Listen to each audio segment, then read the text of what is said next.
지장경 도리천궁 신통품 도리천궁에서의 신통. 이와 같이 나는 들었다. 어느 때 부처님께서는 도리천궁에 계시면서 어머니 마야 부인을 위해 법을 설하셨다. 그때 시방무량세계의 말할 수 없이 많은 부처님과 대보살 마하살이 모두 이 법회에 참여하여 찬탄을 하였다. 석가모니 불께서는 능히 이 오탁 악세에서 불가사의한 대지혜와 신통력을 나타내어 억세고 거친 중생들을 조복하시고 괴로움과 즐거움의 법인 고락법을 가르쳐 바른 길로 인도하신다. 그리고 각기 시자를 보내시어 부처님께 문화를 드렸다.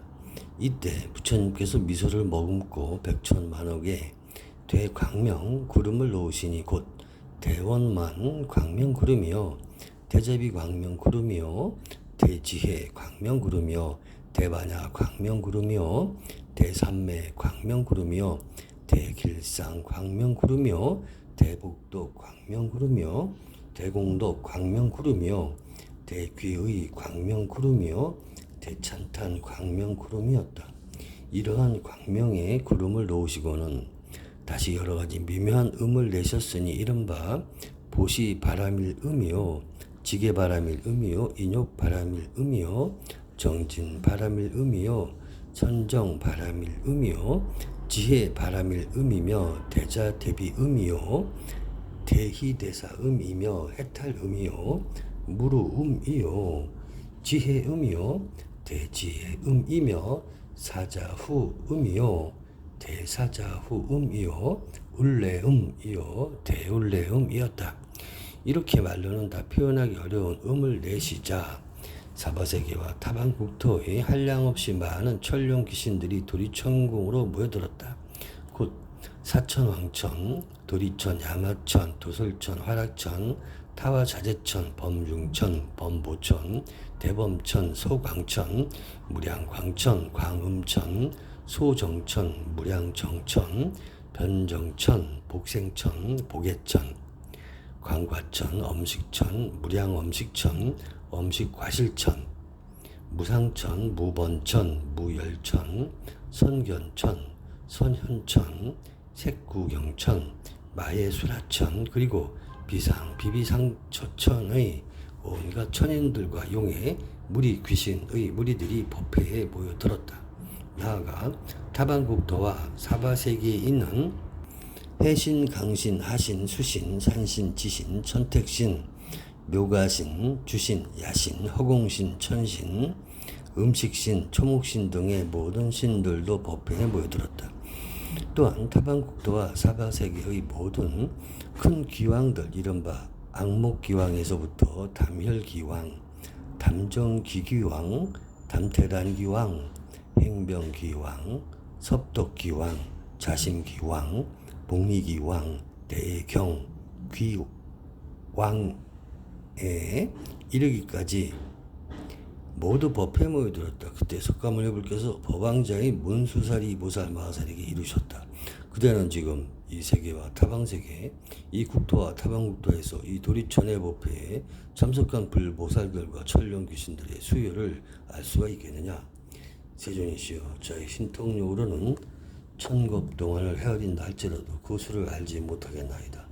내가 불안으로 관찰하여도 그 수를 다 헤아리지 못하느니라. 이 대중들은 지장보살이 오랜 세월을 지내오면서 이미 제도하였거나 지금 제도를 하고 있거나 미래에 제도를 할 이들이며 또한 이미 성취를 시켰거나 지금 성취시키고 있거나 미래에 성취시킬 이들이니라. 문수사리 보살이 부처님께 아뢰었다. 세존이시여, 저는 과거세 오랫동안 성근을 닦아 걸림없는 지혜를 얻었으므로 부처님의 말씀을 듣고 마땅히 믿고 받아들일 수 있나이다. 그러나 스승의 성문과 천룡 등의 팔부신중과 미래세의 중생들은 부처님의 진실한 말씀을 듣고도 오히려 의심을 품을 것이며 설령 받아들였다가도 비방하게 되는 일이 많을 것이옵니다. 바라건대 세존이시여, 지장보살 마하살은 과거에 어떠한 행을 닦았고 어떠한 원을 세웠기에 이처럼 불가사의한 일을 능히 성취할 수 있었는지를 말씀하여 주옵소서. 부처님께서 문수사리 보살에게 이르셨다. 비유하건대 저 삼천대천 세계에 가득한 풀나무, 숲, 벼, 삼나무, 대나무, 갈대들, 산의 돌과 가는 티끌에 이르기까지 갖가지 물건을 하나하나 세워서 그 수만큼의 항아사, 겐지스강 항아사가 있다고 하자. 그리고 그 많은 항아의 모래알 하나를 한 세계씩으로 삼고 다시 그 한 세계 속의 티끌 하나를 1겁으로 삼은 다음 또다시 그 모든 겁통 안에 쌓인 먼지 하나하나를 1겁씩으로 삼을지라도 지장보살이 십지의 과위를 증득한 이래 교화한 세월은 위에서 비유하여 말한 것보다 1000배나 많으니라. 하물며 지장보살이 성문이나 벽지불의 지위에 있던 동안 교화한 세월까지 더한다면 어찌 다 헤아릴 수 있겠느냐. 무슨 지장보살의 신통력과 서원은 생각으로 가히 측량할 수가 없느니라. 만일 미래세의 선남자 선여인이 지장보살의 명호를 듣고 찬탄하거나 우러러보고 예배하거나 명호를 부르거나 공양을 올리거나 존상을 그리거나 조각하여 만들거나 존상에 보기 좋게 칠을 하면 이 사람은 마땅히 100번을 도리천에 태어나며 영원히 나쁜 세상에 떨어지지 않게 되느니라. 문수살이여, 지장보살 마하살은 멀고도 아득한 겁전에 큰 장자의 아들로 태어났느니라. 그때 세상에는 사자분신 구종만행 열애가 계셨는데 장자의 아들은 부처님의 상호가 천복으로 장엄되어 있음을 보고 부처님께 여쭈었느니라. 세존께서는 어떠한 서원을 세워 수양하셨기에 지금과 같은 훌륭한 상호를 이루셨나이까. 사자분신 구종만행 열애께서 장자의 아들에게 이르셨느니라. 이와 같은 몸을 이루고자 하거든 마땅히 오랜 세월 동안 고통받는 중생들을 제도하여 해탈시켜야 하느니라. 문수살이여, 그때 장자의 아들은 곧 큰 서원을 세웠느니라. 지금부터 미래의 세상이 닿을 때까지 아무리 오랜 겁이 들지라도 죄업으로 인해 고통을 받는 육도 중생들에게 널리 방편을 베풀어 그들 모두를 해탈시키고 나서 저 자신도 불도를 이루겠나이다. 그로부터 지금까지 백천만억 나유타라는 이루 말할 수 없는 겁이 지났건만 지장보살은 아직도 보살행을 닦고 있느니라. 또 과거 헤아릴 수 없이 오랜 아승직업 전에 부처님이 계셨으니 명호가 각화, 정자, 제왕열애요. 수명은 400천만억 아승직업이었느니라. 그 부처님께서 열반하신 뒤의 상법시대에 한 바라문의 딸이 있었나니 그녀는 과거 여러 생 동안 깊고 두터운 복을 심었기에 사람들로부터 흠모와 존경을 받았으며 어느 곳을 가거나 머물거나 앉거나 눕거나 천신들이 그녀를 지켜주었느니라. 그러나 그녀의 어머니는 삿된 것을 믿기를 좋아하고 항상 불법성 삼부를 업심여겼더라. 딸은 여러 가지 방편을 써서 어머니로 하여금 바른 생각을 내게 하였지만 어머니는 온전한 믿음을 가지지 않았고 오래지 않아 목숨이 다해 혼신이 무간지옥에 떨어졌느니라. 바라문의 딸은 어머니가 세상에 살아 계실 때 인과를 믿지 않고 악업을 일삼았으므로 당연히 업에 따라 악도에 떨어졌을 것으로 알고 집을 팔아 좋은 향과 꽃 등의 공양물을 구입하여 각화정자 제왕열애의 탑이 있는 절에 가서 크게 공양을 올렸느니라. 그때 바라문의 딸은 절 안에 모셔져 있는 각화정자 제왕열애의 상이 매우 단정하고 위엄있고 완만한 것을 보고 우러러 예배하고 크게 공경하는 마음을 내면서 생각하였느니라.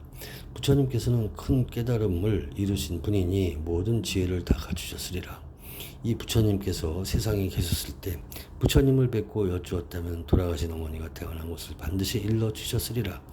그리고는 부처님을 우러러보고 울면서 기도를 하고 있을 때 후련히 공중에 소리가 들려왔느니라. 울고 있는 성녀여, 너무 슬퍼하지 말라. 내 이제 어머니가 간 곳을 일러주리라. 이제 이에 바라문에 따른 공중을 향하여 합장하고 아뢰었느니라. 그 어떤 신묘로운 덕을 갖추신 분이기에 저의 근심을 너그러이 풀어주시옵니까. 어머니를 잃은 뒤 밤낮으로 생각해 보았으나 어머니가 가신 곳을 물을 데가 없었나이다. 그때 궁중에서 또 소리가 들려왔느니라. 나는 정성을 다하여 올린 너의 절을 받은 과거의 부처님 각화정자 제왕열애니라. 네가 어머니를 생각하고 사랑하는 마음이 다른 사람들보다 몇 배나 더하기에 특별히 와서 일러주노라. 이 소리를 듣고 바라문에 따른 감격하여 몸부림을 치다가 팔다리가 성한데 없이 모두 다쳐 쓰러졌고 좌우에 있던 이들이 부축하고 돌을 보아주고 한참 만에 정신을 차린 다음 공중을 향하여 아뢰었느니라.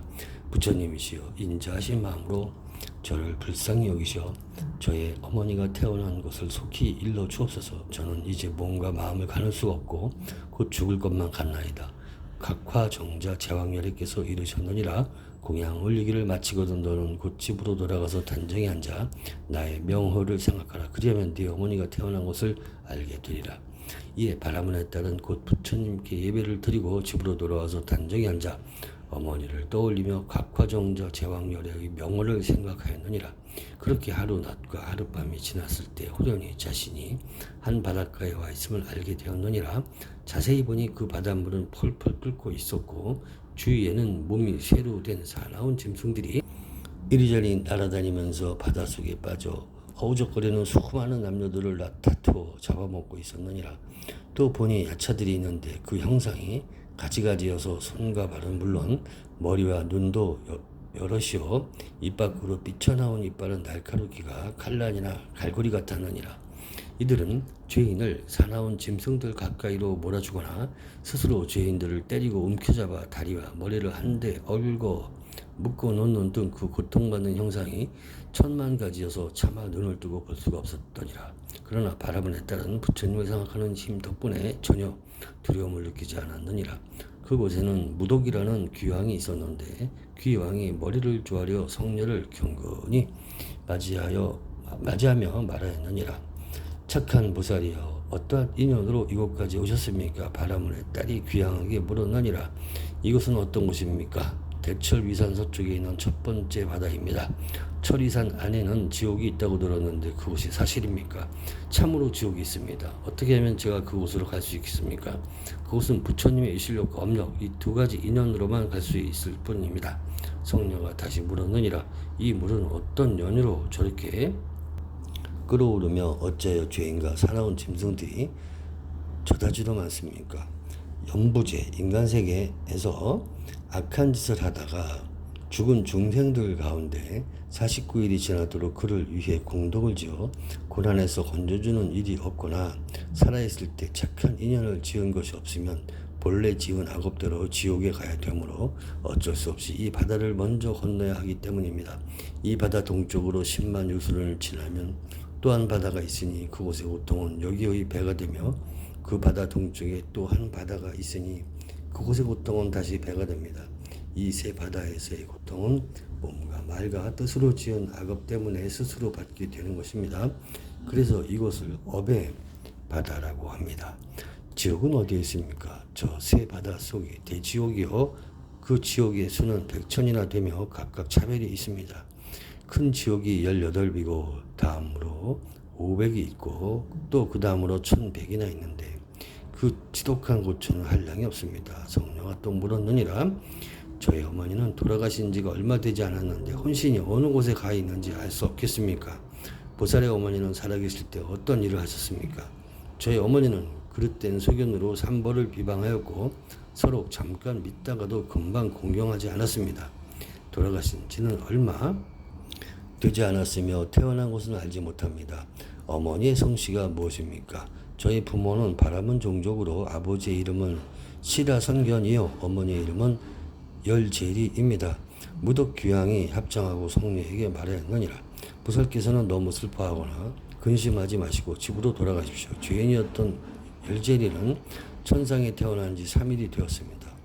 효순한 자식이 어머니를 위하여 각화정자 제왕열애의 탑이 있는 자리에 공양을 올리고 복을 닦은 공덕으로 보살의 어머니뿐만 아니라 그날 이 무간지옥에 있던 죄인들 모두가 함께 천상에 태어나 행복을 누리게 되었습니다. 이 말을 마치고 무독귀왕은 합장하며 물러갔느니라. 꿈과 같이 집으로 돌아온 바라문에 따른 모든 사실을 깨닫고 곧 각화정자 제왕열애의 탑사에 모신 불상 앞으로 나아가 크고 넓은 소원을 세웠느니라. 맹세하오니 미래의 겁이 다하도록 죄고에 빠진 중생이 있으면 마땅히 널리 방편을 베풀어 해탈케 하겠나이다 하였느니라. 부처님께서 문수사리보살에게 이르셨다. 그때의 무독귀왕은 지금의 제수보살이요 바라문에 따른 바로 지장보살이니라.